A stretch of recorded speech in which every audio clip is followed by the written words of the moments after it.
plus pour eux-mêmes, mais pour celui qui est mort et ressuscité pour eux. 2 Corinthiens 5, 15.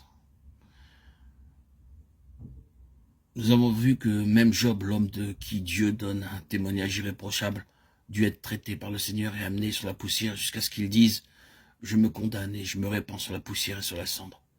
Puis, le Seigneur nous a éclairé davantage en dirigeant vers nous sa lumière et il nous a montré qu'il y avait beaucoup de choses qu'il devait régler dans la chambre pleine de figures, qu'il y avait péché et sacrilège à ses yeux dû au manque de brisement de notre manière de toucher aux choses profondes de Dieu.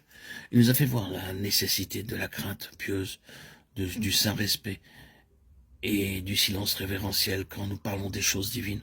Ensuite, il nous a conduits à la croix comme le seul endroit où l'on peut s'occuper de toutes les révélations nouvelles. Il nous a encore montré la base même de notre foi. Non seulement que le Seigneur Jésus a été notre substitut et qu'il est mort pour nous, mais qu'il nous a portés avec lui sur le bois, afin que dorénavant nous ne vivions plus pour nous-mêmes, mais pour lui. Après tous ces audios, ces enseignements, nous avons besoin maintenant d'être bien éclairés pour savoir comment sa vie se manifeste aujourd'hui, pratiquement à travers des vases de terre. Ce n'est pas dans le but de faire de nous des êtres grands et extraordinaires que Christ est venu demeurer en nous. Même pas pour nous rendre heureux, mais pour que le cœur de Jésus soit satisfait, pour qu'il puisse nous utiliser comme des vases vides par lesquels il peut épancher sa vie pour les autres.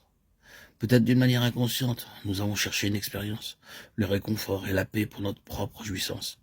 Il est mort pour tous, afin que ceux qui vivent ne vivent plus pour eux-mêmes, mais pour celui qui est mort et ressuscité pour eux. Le verset suivant de 2 Corinthiens 5, 15, 5, 16, 1 nous montre immédiatement la séparation que produit en nous l'unité avec le Seigneur ressuscité, en sorte que nous, désormais, nous ne connaissions personne selon la chair, plus pour eux-mêmes, mais pour celui qui est mort et ressuscité pour eux. Lorsque nous sommes amenés de l'autre côté de la croix, du côté de la résurrection, où Christ devient pour nous une personne vivante, puisque nous vivons désormais pour lui, il s'ensuit que nous voyons les autres du point de vue du Seigneur. Nous voyons chaque personne comme une âme que Jésus aime et pour laquelle il est mort. Nous ne les considérons pas avec notre humaine et vieille façon de voir, mais pour ainsi dire avec les yeux du Seigneur. Les tristes divisions de l'Église de Christ doivent cesser, car du côté céleste de la croix, nous sommes un avec lui. Par conséquent, nous devrions être un avec tous ceux qui sont en lui.